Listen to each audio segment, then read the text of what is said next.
मार्गशीर्ष माह में महालक्ष्मी व्रत का पूजा करने का विधान है।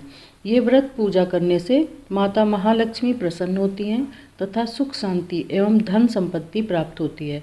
ये व्रत करने वाले स्त्री तथा पुरुष दोनों मन से स्वस्थ एवं आनंदमय होने चाहिए। इस व्रत को किसी भी महीने के प्रथम गुरुवार से शुरू कर सकते हैं। विधि नियम अनुसार हर गुरुवार को महालक्ष्मी व्रत करना चाहिए। श्री महालक्ष्मी की व्रत कथा को पढ़ें। लगातार 8 गुरुवार को व्रत पालन करने पर अंतिम गुरुवार को समापन करें।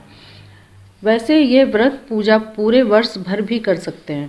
पूरे वर्ष भर हर गुरुवार के दिन देवी की प्रतिमा या फोटो के सामने बैठकर व्रत कथा को पढ़ें। गुरुवार के दिन 8 सुहागनों या कुंवारी कन्याओं को आमंत्रित कर उन्हें पीढ़ा या आसन पर बिठाकर श्री महालक्ष्मी का रूप समझकर हल्दी कुमकुम लगाएं। इस तरह और पूजा की समाप्ति पर फल प्रसाद वितरण करें तथा इस कथा की एक प्रति उन्हें देकर नमस्कार करें। केवल नारी ही नहीं, ये पूजा सभी लोग कर सकते हैं। वे सुहागन या कुमारिका को आमंत्रित कर उन्हें हाथ में हल्दी कुमकुम प्रदान करें। व्रत कथा की एक प्रति देकर उन्हें प्रणाम करें।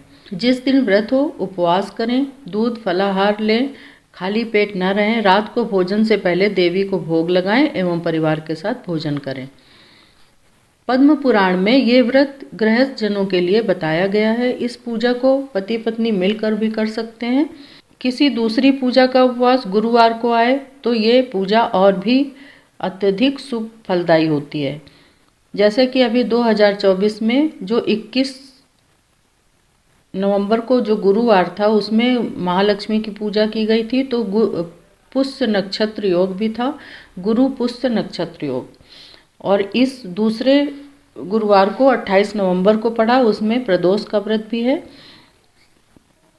तो इसलिए ये गुरुवार का व्रत अत्यंत फलदायी साबित हो गया। मार्गशीर्ष के पहले गुरुवार को व्रत शुरू करें, अंतिम गुरुवार को उसका समापन करें। अगर माह में 5 गुरुवार आए तो 5 गुरुवार को पूजा करनी चाहिए। इस पूजा को करने के लिए किसी ब्राह्मण पुरोहित की आवश्यकता नहीं है। हर कोई अपनी भक्ति से पूजा कर सकते हैं। एक दिन पूर्व ही घर को साफ सफाई करके चौकी पर चावल रखकर एक साफ सुथरे तांबे या पीतल के लोटे में उसका कलश बनाएं। पानी में सुपारी, कुछ पैसे और दूब डालें। ऊपर से लोटे में चारों तरफ 5 तरह के पेड़ के 5 या 7 पत्ते डालकर नारियल रखें। कलश स्थापना करें, कुमकुम लगाएं, माता की फोटो रखें, उन्हें चुनरी या श्रृंगार चढ़ाएं और जो व्रत कथा है उसे पढ़ें। इसके बाद केशवाय नमः, नारायणाय नमः, माधवाय नमः का जाप कर सकते हैं। महालक्ष्मी को हल्दी कुमकुम फूल के हार से उनकी पूजा करें, भोग लगाएं। रात को फिर से देवी की पूजा मिष्ठान का भोग लगाकर करें और इसके बाद परिवार के सदस्यों में प्रसाद वितरण करें। महालक्ष्मी का मंत्र जाप करें या महालक्ष्म्यष्टकम स्तोत्र पढ़ें। उसके बाद व्रत कथा को सुनें। महालक्ष्मी की व्रत कथा, गुरुवार की व्रत कथा, इसे श्रवण और पठन करने से दुख दारिद्र दूर हो जाता है। श्री महालक्ष्मी माता के अनेक रूप हैं। भूतल में वे छाया, शक्ति, तृष्णा, शांति, जाति, लज्जा, श्रद्धा, कांति, वृत्ति, स्मृति, दया, तुष्टि माता, अधिष्ठात्री एवं लक्ष्मी के रूप में स्थित हैं।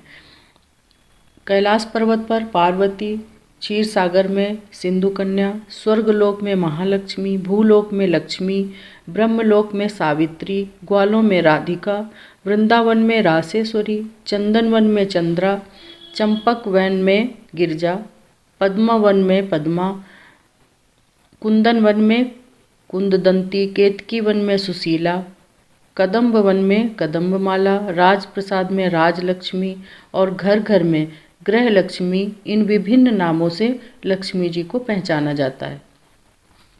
इस प्रकार चारों ओर सर्वभूत में व्याप्त महालक्ष्मी की ये कथा है। हमें इसका श्रवण करना चाहिए। भारतवर्ष के सौराष्ट्र देश में द्वापर युग की ये कहानी है। सौराष्ट्र में उस समय भद्रश्रवा नाम के राजा थे। वे बड़े पराक्रमी राजा थे। 4 वेद, 6 शास्त्र, 18 पुराणों का उन्हें ज्ञान था। उनकी रानी का नाम सूरज चंद्रिका था। रानी दिखने में सुंदर सुलक्षणा थी तथा पतिव्रता थी। उन दोनों को 7 पुत्र, उसके बाद एक कन्या का वरदान मिला था। कन्या का नाम श्यामबाला था। एक बार महालक्ष्मी जी के मन में आया कि जाकर उस राजा के राजप्रसाद में रहें। इससे राजा को दोगुनी धन दौलत की प्राप्ति होगी। वो इस धन दौलत से अपनी प्रजा को और सुख दे पाएंगे। गरीब के घर आकर रहें और उसे धन दौलत प्राप्त हो तो वो स्वार्थी की तरह केवल अपने ऊपर ही खर्च करेगा। ये सोचकर श्री महालक्ष्मी जी बूढ़ी ब्राह्मण स्त्री का रूप धारण किया। हाथ में लाठी लिए लाठी के सहारे रानी के द्वार तक पहुंची। उन्होंने बूढ़ी औरत का रूप धारण किया था, पर उनके चेहरे पर देवी का तेज था। उन्हें देखते ही एक दासी सामने आई। उसने इनका नाम, धाम, काम, धर्म सब कुछ पूछ डाला।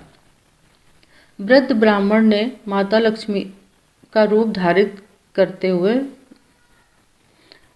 महालक्ष्मी ने कहा, बालिके, मेरा नाम कमला है। मेरे पति का नाम भुवनेश है। हम द्वारिका में रहते हैं। तुम्हारी रानी पिछले जन्म में एक वैश्य की पत्नी थी। वो वैश्य गरीब था। दरिद्रता के कारण हर रोज घर में झगड़े होते थे।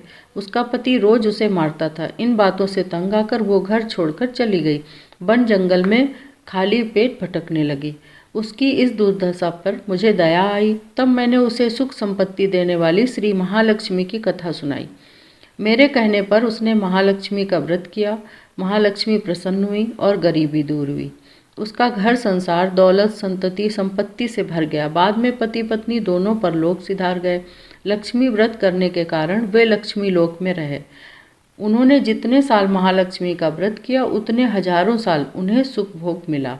इस जन्म में उसका जन्म राजघराने में हुआ है, परंतु वो श्री महालक्ष्मी का व्रत करना भूल गई है।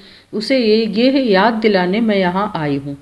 वृद्ध ब्राह्मणी की बात सुनकर दासी ने उन्हें प्रणाम किया। महालक्ष्मी का व्रत किस तरह किया जाए इस बारे में पूछा। वृद्ध ब्राह्मणी ने दासी को पूजा विधि समझाई। इसके बाद दासी माता को प्रणाम कर रानी को बताने अंदर चली गई। राजवैभव में रहते हुए रानी को अपने ऐश्वर्य का बहुत घमंड हुआ था। संपत्ति तथा अधिकार की वजह से वो उन्मत्त हो गई थी। दासी द्वारा बताई गई वृद्ध ब्राह्मणी की बातें सुनकर वो आग बबूला होकर राजद्वार पर आकर महालक्ष्मी पर बरस पड़ी। उसे ये मालूम नहीं था कि महालक्ष्मी माता वृद्ध ब्राह्मणी का रूप धारण करके आई हैं। रानी का इस कदर रूखा बर्ताव और अपना अनादर देखकर माता ने वहाँ ठहरना उचित न समझा। वो वहाँ से चल दी। राह में उन्हें राजकुमारी श्यामबाला मिली। उन्होंने श्यामबाला को सारी बात बताई।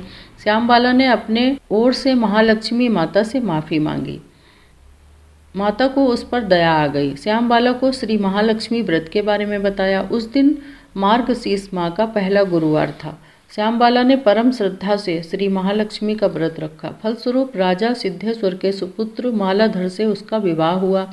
वो धन दौलत ऐश्वर्य वैभव से माला माल हो गई। पति के साथ ससुराल में आनंद से दिन बिताने लगी। इधर श्री महालक्ष्मी का रानी पर प्रकोप हुआ। फलस्वरूप राजा भद्रसवा का राज्य एवं राज कारोबार नष्ट हो गया। यहाँ तक कि खाने के लाले पड़ गए। ऐसी हालत में एक दिन रानी ने राजा से निवेदन किया, हमारा दामाद इतना बड़ा राजा है, धनवान है, ऐश्वर्यशाली है, क्यों ना उसके पास जाएं, अपना हाल उसे बताएं, वो जरूर हमारी मदद करेगा। इस बात पर राजा भद्रश्रवा दामाद के पास पहुँच गए। राज्य में पहुंचकर एक तालाब के किनारे थोड़ी देर विश्राम लेने के लिए ठहरे। तालाब से पानी लेने आते जाते दासियों ने उन्हें देखा। उन्होंने विनम्रता से उनकी पूछताछ की। तब उन्हें मालूम हुआ कि रानी श्यामबाला के पिता हैं।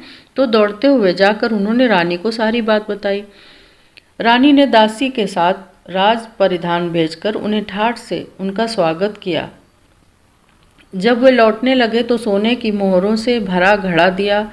राजा भद्रसवा जब वापस लौटे तो उन्हें देखकर रानी सूरज चंद्रिका खुश हुई। उन्होंने सोने की मोहरों से भरे घड़े का मुंह देखकर कहा, हे भगवान, घड़े में धन के बदले कोयले मिले। ये सब श्री महालक्ष्मी के प्रकोप से हुआ है। रानी स्वयं अपनी कन्या के पास गई। वो दिन मार्गशीर्ष माह का अंतिम गुरुवार था। श्यामबाला ने श्री महालक्ष्मी का व्रत किया था, पूजा की थी और माता से अपनी माता से व्रत करवाया। इसके बाद रानी अपने घर आई। श्री महालक्ष्मी का व्रत रखने पर उसे फिर से अपना राजपाट, धन दौलत, ऐश्वर्य प्राप्त हो गया। वो फिर से सुख, शांति, आनंद में जीवन बिताने लगी। कुछ दिनों बाद राजकन्या श्यामबाला अपने पिता के घर आई। उसे अपने घर देखकर सूरज चंद्रिका को पुरानी बातें याद आ गईं। श्यामबाला ने अपने पिता को घड़ा भर कोयला दिया था और उसे तो कुछ भी नहीं दिया था। इसी कारण श्यामबाला को पिता के घर आने पर उसका कोई आदर आतिथ्य नहीं हुआ, बल्कि अनादर हुआ। पर उसने इस बात का बुरा नहीं माना। अपने घर लौटते समय उसने पिता के घर से थोड़ा नमक ले लिया। घर लौटने पर उसके पति ने पूछा, अपने मायके से क्या लाई हो? इस पर उसने जवाब दिया, वहाँ का सार लाई हूँ। इसका मतलब क्या हुआ? उसके पति ने पूछा। श्यामबाला ने कहा, थोड़ा धीरज रखें, सब मालूम हो जाएगा। उस दिन श्यामबाला ने सारा भोजन नमक डाले बिना बनाया और परोसा। पति ने कहा, न चखा, सारा खाना नमक बिना था, इसके लिए स्वाद नहीं आया। फिर श्यामबाला ने थाली में नमक डाला, इससे सारा भोजन स्वादिष्ट लगने लगा। तब श्यामबाला ने पति से कहा, यही है वो मायके से लाया हुआ सार। पति को उसकी बात सही लगी। फिर वो दोनों हंसी मजाक करते हुए भोजन करने लगे। कहा जाता है कि इस तरह जो कोई श्रद्धा भाव से श्री महालक्ष्मी की पूजा करे उसे माता की कृपा प्राप्त होती है, सुख, संपत्ति, शांति प्राप्त होती है, सभी मनोकामनाएं पूरी होती हैं। परंतु ये सब प्राप्त होने पर माता की पूजा को भूलना नहीं चाहिए। हर गुरुवार को व्रत का पाठ अवश्य करना चाहिए। इस तरह श्री महालक्ष्मी की महिमा भक्तों की मनोकामना पूरी करती है। महालक्ष्मी नमस्तुभ्ये, नमस्तुभ्यं सुरेश्वरी, हरिप्रिये नमस्तुभ्यं, नमस्तुभ्यं दयानिधे, विष्णुपत्नीं क्षमां देवीं, माधवीं माधवप्रियां, लक्ष्मीं प्रियसखीं देवीं नमाम्यच्युतवल्लभाम्।